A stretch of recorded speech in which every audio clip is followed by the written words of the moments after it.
Hi viewers, welcome to our channel. ప్రస్తుతం మనతో పాటు దాము బాలాజీ గారు సీనియర్ జర్నలిస్ట్ ఉన్నారు. వారితో ఒకసారి మాట్లాడదాం. నమస్కారం సార్. నమస్తే సార్, మోహన్ బాబు యూనివర్సిటీలో అవకతవకలు జరుగుతున్నాయి, దాని లైసెన్స్ రద్దు చేయాలి, దాన్ని మూసేయాలని చెప్పేసి ఒక ఎపిసోడ్ మొత్తం కూడా నడుస్తుంది. నిన్నటి నుంచి కూడా వైరల్ అవ్వడం మనం చూస్తాం సార్. అయితే ఈ మోహన్ బాబు యూనివర్సిటీ ఎపిసోడ్ కు సంబంధించి ఈ ప్లాన్ వెనకాల లోకేష్ గారు ఉన్నారు. లోకేష్ గారే దీన్ని మూసివేసేందుకు ఒక ప్లాన్ చేశారు అని చెప్పేసి ఇప్పుడు ఒక నరేషన్ బయట మొత్తం సర్క్యులేట్. నిజంగా లోకేష్ గారు ఉండే అవకాశం ఉందా? ఎందుకంటే మోహన్ బాబు గారు అటు జగన్మోహన్ రెడ్డి గారితో సన్నిహితంగా ఉంటారు. ఆ కారణంగానే సో ఈయన ఈ విధంగా ప్లాన్ చేశారని కూడా చెప్తున్నారు.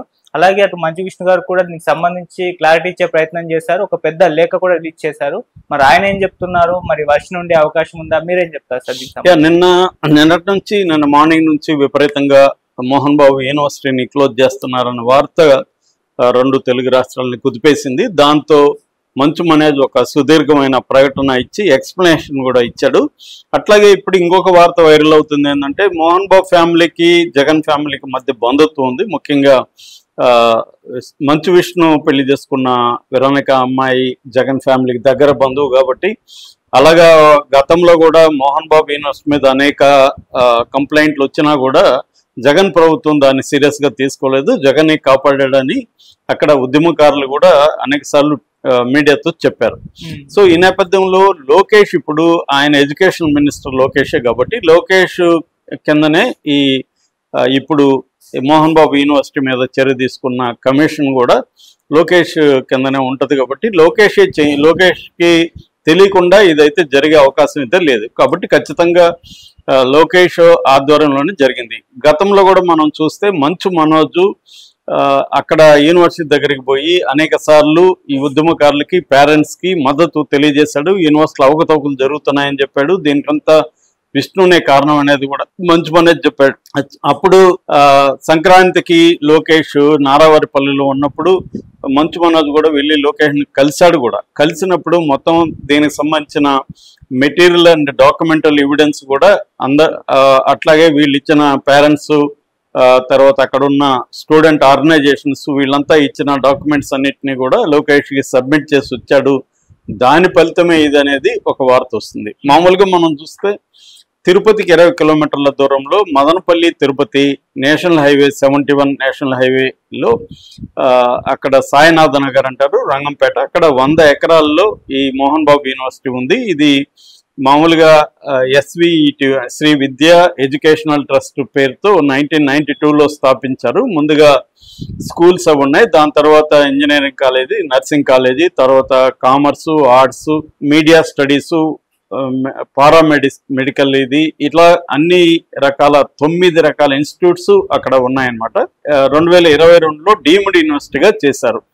దీనికి ఛాన్సలర్ గా మోహన్ బాబు ఉంటాడు, వైస్ ఛాన్సలర్ వేరే ఉన్నారు, విష్ణు ఏమో ప్రో ఛాన్సలర్ అంటారు, ప్రో ఛాన్సలర్ గా ఉన్నాడు. ముఖ్యంగా ఇంజనీరింగ్ కాలేజీకి చాలా మంచి పేరు వచ్చింది. అంటే ఎస్వి ఇంజనీరింగ్ కాలేజ్ తర్వాత చిత్తూరు జిల్లాలో దీనికి కొంత పేరైతే ఉంది ముందు నుంచి కూడా. దీని తర్వాత విష్ణు దీన్ని హ్యాండ్ ఓవర్ చేసుకున్నాడు. విష్ణు ప్రొఫెషనల్ మేనేజ్మెంట్ని పెట్టి దీన్ని ఇంటర్నేషనల్ గా డెవలప్ చేశాడు. సో ఈ నేపథ్యంలో ఏంటంటే వీళ్ళ ఫ్యామిలీ డిస్ప్యూట్స్ ఒక పక్క, ఎడ్యుకేషనల్ ఇన్స్టిట్యూట్స్ నుంచి కూడా అనేక ఆరోపణలు వీళ్ళ మీద వచ్చాయి. ప్రధానంగా వీళ్ళ మీద వచ్చిన ఆరోపణలు ఏంటంటే ఫీజులు ఎక్కువ వసూలు చేస్తారని ఒకటి, 2 డే స్కాలర్స్ అంటారు, అంటే బయట నుంచి విద్యార్థులు, అందరికీ అక్కడ హాస్టల్ ఫెసిలిటీ ఉన్నది కాబట్టి కొంతమంది చుట్టుపక్కల ఊర్ల నుంచి వస్తారు, కొంతమంది తిరుపతిలో ఉండి అక్కడ నుంచి ట్రావెల్ చేస్తారు, ఇంకొంతమంది అక్కడే దగ్గరలో పీజీ హాస్టల్స్ ఉన్నాయి, ప్రైవేట్ హాస్టల్స్ ఉంటూ కాలేజీకి వెళ్తారు. వెళ్ళినప్పుడు ఏంటంటే మధ్యాహ్నం భోజనం కంపల్సరీ చేయాలనేది ఒక రూల్ పెట్టారు, దానికి డబ్బులు ఎక్స్ట్రా వసూలు చేస్తున్నారు. అట్లాగే ఎవరి ట్రావెల్లో వాళ్ళు ట్రాన్స్పోర్ట్ వాళ్ళు తీసుకొని వెళ్తారు, ఆర్టీసీ బస్సులు ఉంటుంది, హైవే కాబట్టి బస్ ఫెసిలిటీస్ బాగానే ఉంటాయి. దాంట్లో పోతే కూడా వాళ్ళ పోట్ల కాలేజీ బస్సుల్లోనే రావాలనేది ఇంకొక 2వ రూల్ పెట్టారు. కాబట్టి కాలేజీ బస్సుల్లోనే రావాలంటే వాళ్ళు బస్సులు ఛార్జీలు ఎక్కువ వసూలు చేస్తున్నారు బయట కంటే. That is number 2.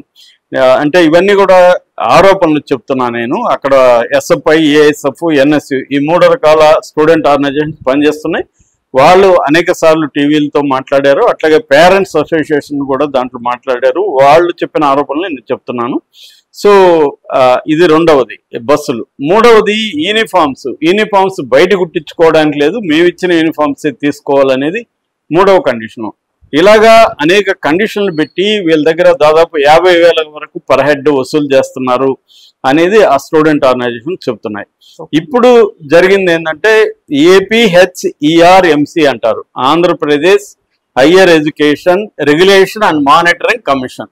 ఈ రెగ్యులేషన్ అండ్ మానిటరింగ్ కమిషన్, దీన్ని సింపుల్ గా ఉన్నత విద్యా కమిషన్ అని తెలుగులో అంటున్నారు. ఈ ఉన్నత విద్యా కమిషన్ కి కంప్లైంట్లు వెళ్ళినాయి, ఇట్లా ఫీజులు వసూలు చేస్తున్నారు ఎక్కువగాని. ఫీజులు అంటే ఇప్పుడు రాజశేఖర రెడ్డి ఉన్నప్పుడు ఫీజు రీయింబర్స్మెంట్ అనే స్కీమ్ పెట్టారు. ముఖ్యంగా బీసీలకి ఎస్సీలకి ఫీజులు లేకుండా ఒకవేళ ఫీజులు కట్టినా రీయింబర్స్మెంట్ చేస్తారు, అంటే గవర్నమెంటే కాలేజెస్కి డబ్బులు ఇస్తుంది.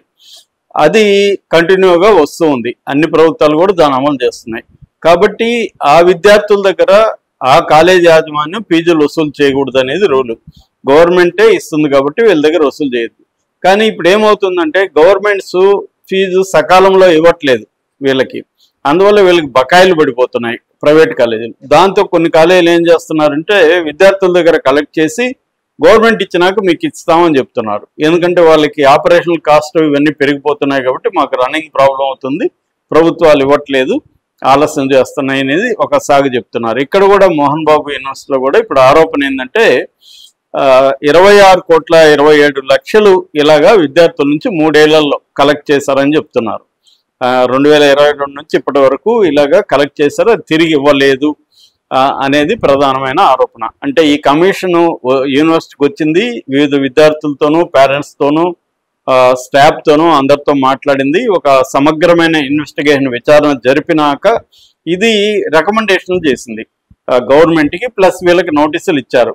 నోటీసులు ఏంటంటే 26,27,00,000 మీరు వసూలు చేశారు కాబట్టి దీనికి ఫైన్గా 15 లక్షలు కట్టండి, ప్లస్ 15 డేస్లో ఈ 26,27,00,000ని ఎవరి దగ్గర అయితే మీరు తీసుకున్నారో వాళ్ళకి రిటర్న్ చేయండి అని నోటీసులు ఇచ్చింది. దాంతోపాటు ఈ యూనివర్సిటీ డీమ్డ్ యూనివర్సిటీని గుర్తింపును రద్దు చేసి ఈ విద్యార్థులందరినీ కూడా ఎస్వి యూనివర్సిటీకి అనుసంధానం చేసేయండి అని కూడా రికమెండేషన్ చేసింది, సిఫారసు చేసింది గవర్నమెంట్కి. గవర్నమెంట్ దాని మీద ఇంకా ఏమీ చర్య తీసుకోలేదు. కానీ ఇప్పుడు వీళ్ళకైతే 26,20,00,000 ఇమ్మీడియట్గా 15 డేస్లో డబ్బులు చెల్లించాలి కాబట్టి దీని మీద హైకోర్టులో యూనివర్సిటీ తరఫున కేసు వేశారు, రిట్ పిటిషన్ వేశారు. ఇది కరెక్ట్ కాదు, మేము వసూలు చేయలేదు, ఇలాగా ఏదో వాళ్ళ ఆర్గ్యుమెంట్స్ వాళ్ళు పెట్టి కోర్టులో వేశారు. కోర్టు స్టే ఇచ్చింది. ఈ సిఫార్సు అంటే 15 డేస్లో కట్టాల్సిన అవసరం లేదు, కోర్టు కేసు తెలియ వరకు కట్టాల్సిన అవసరం లేదు, ఈ రిటర్న్ ఇవ్వాల్సిన అవసరం లేదు.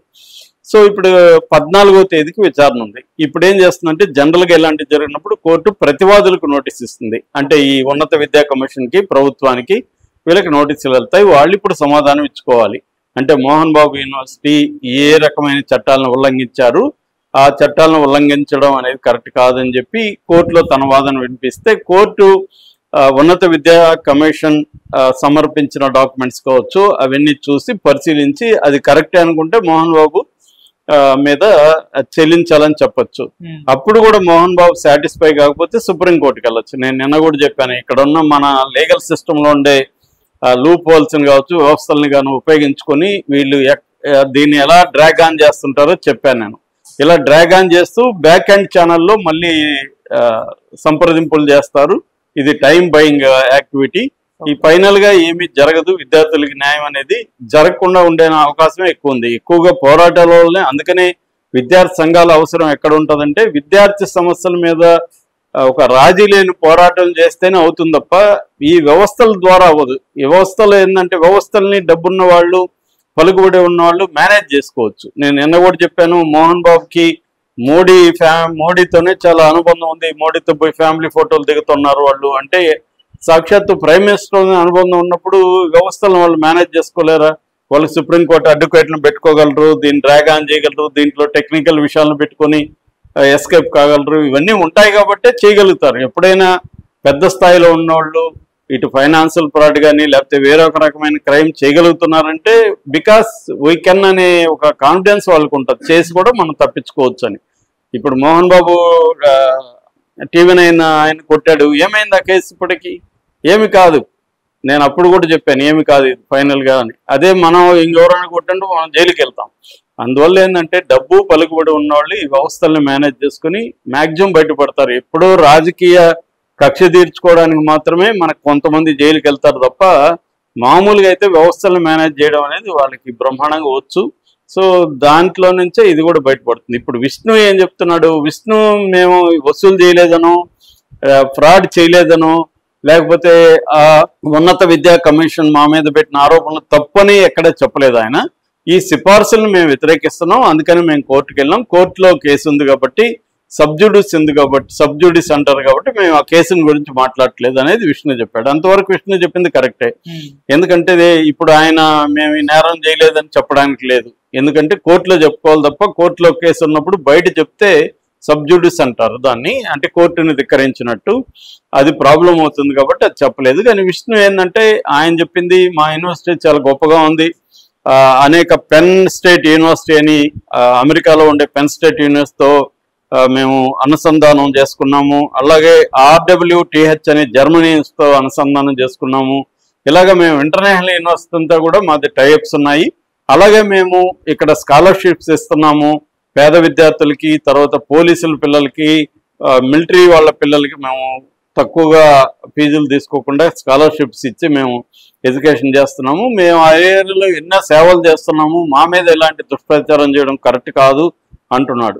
ఏదేమైనా మనం అయితే దుష్ప్రచారం ఏం చేయలేదు, ఆల్రెడీ ఆ పోర్టల్లో పెట్టారు, ఉన్నత విద్యా కమిషన్ పోర్టల్లోనే ఇదంతా పెట్టారు, దాన్ని రిపోర్టింగే మనం చేస్తున్నాం.